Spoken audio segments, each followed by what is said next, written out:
He had one of the longest reigns in the Vijayanagara Empire. After the decline of Delhi Sultanate, if any empire was considered powerful and large, it was his empire. When Babur established the Mughal Empire and he took account of his adversaries, he considered him as one of his biggest rivals and of course one of the most powerful of them. Due to his work, he assumed titles like Karnataka Rajya Rama Ramana, Muru Rayara Ganda, so on and so forth. He was the king of kings, Krishna Deva Raya, belonging to the Tuluva dynasty in the Vijayanagara Empire.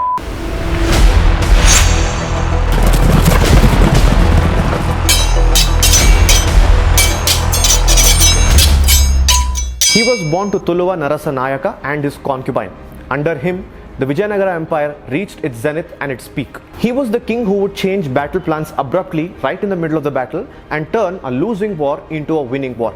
He was someone who would lead from the front and also attain to those people who were hurt in the war. His major enemies in this area were the Bahmani Sultans and of course the Gajapati rulers of Odisha. The Vijayanagara forces clashed with the Bahmani forces. Vijayanagara forces were very strong and they were able to curb down the power of the Bahmani Sultans. He defeated Sultan Muhammad and also defeated the Sultan of Golconda. He was able to reunite the regions of Bidar and Gulbarga with the Vijayanagara Empire and he made it a united front. His next most important threat was the Gajapati rulers from Odisha. They not just ruled Odisha but also coastal regions of Andhra Pradesh. The Vijayanagara forces laid siege on the Udayagiri fort and the campaign lasted for about a year. The Gajapati forces did not surrender and they suffered from major problems like starvation. But after a year, both the forces met at the place called Kondavidu. Here, the Prime Minister of Krishnadevaraya, Timmarasu, played a very crucial role. He found a small entrance which was unguarded on the eastern side of the fort. He launched an attack with the help of this entrance in the middle of the night and was able to quell the powers of the Gajapati rulers. Again, the forces met each other in the place called Kalinga in Odisha. Here, it was Vijayanagara Empire facing the Gajapati rulers, Vijayanagara led by Krishnadevaraya, and here Prataparudra. Prataparudra had done some insider work. He had gotten some important information of Krishnadevaraya with the help of his inside sources. But here, the Prime Minister of Krishnadevaraya, Timmarasu, came into picture again. With his smartness, he was able to bribe one of the people from the Gajapati side. He took out all important information and using this information, they planned a strategy in such a manner that Gajapati rulers could not face Krishnadevaraya. As a result, Prataparudra gave the hand of his daughter Jagan Mohini to Krishnadevaraya and the two empires became friends with the matrimonial alliances. Krishnadevaraya then decided that the river Krishna will be the northern boundary of the famous Vijayanagara Empire. The final conflict of Krishnadevaraya's life was the Battle of Raichu. Here, he was able to raise the fort of Gulbarga to the ground and was able to make the Bahmani rulers surrender. In the later stages, Krishnadevaraya declared his son as the crown prince or the Yuvaraja.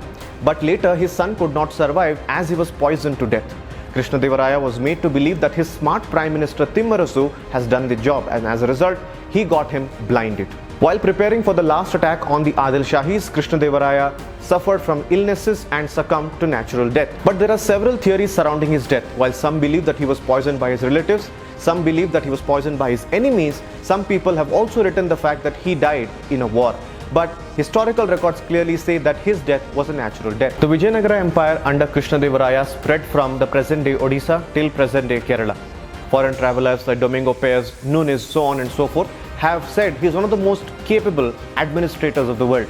They've even compared his capital city Hampi to cities like Rome, which was one of the most magnificent cities of the world. Krishnadevaraya cared a lot about his people. He cared about the agricultural development and also about the economic development of his empire. He made sure he is building irrigation canals and dams for the agricultural development.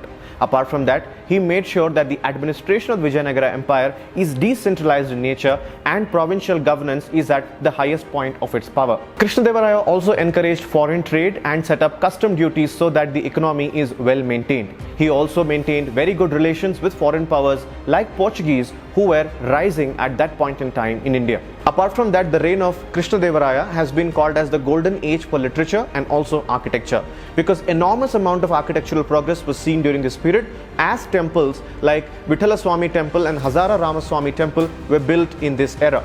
Krishnadevaraya was a great patron of literature. During his time, literature of languages including Kannada, Sanskrit and Telugu progressed immensely.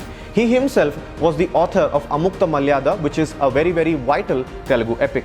If you have visited Anegundi, very close to the capital Hampi, you will find a 64-pillared hall on the banks of river Tungabhadra.